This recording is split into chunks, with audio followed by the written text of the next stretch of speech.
Dako tayo ngayon sa Balitang Showbiz.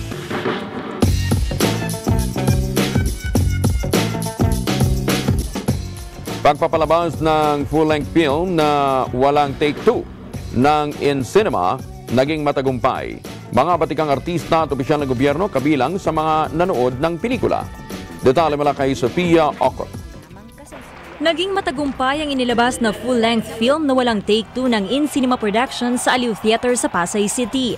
Tampok sa pelikula ang kwento at pag-ibig, pamilya, pagkabigo at pag-asa na tiyak na kapupulutan ng magandang aral ng lahat. Una po, napakaganda po ng palabas na pinakikita po, lalo na nung direktor.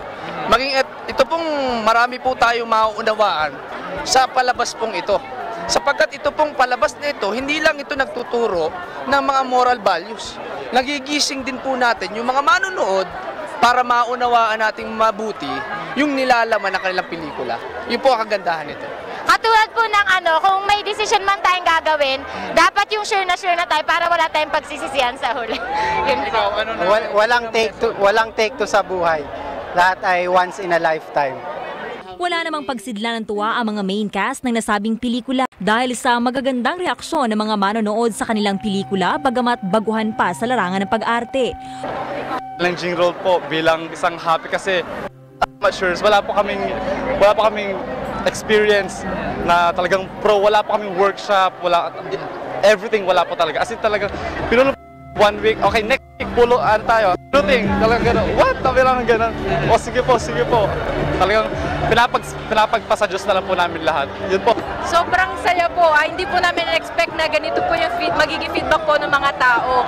At tinuturin po namin ito malaking biyaya po sa amin.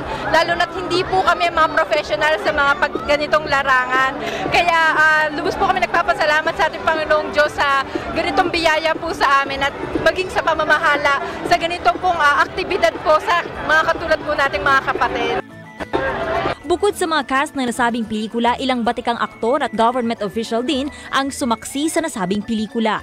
Ipinaabot naman ng MTRCB ang kanilang pasasalamat sa pagkabuo ng Walang Take 2, ang bagong pelikula ng In Cinema Film. Ipinaabot naman ng MTRCB ang kanilang pasasalamat sa pagkabuo ng Walang Take 2, ang bagong pelikula ng In Cinema Film. Sa isinagawang film forum kahapon, sinabi ni MTRCB Chairman Toto Villarreal na angkop sa buong pamilya ang Walang Take 2 dahil sa ipinapakitang family values. Ipinunto naman ng batikang aktor at Director General ng Film Academy of the Philippines ang pagbuo ng isang pelikulang pwedeng gawin sa pamamagitan ng advokasya na angkop sa kultura at kaugalian ng Pinoy.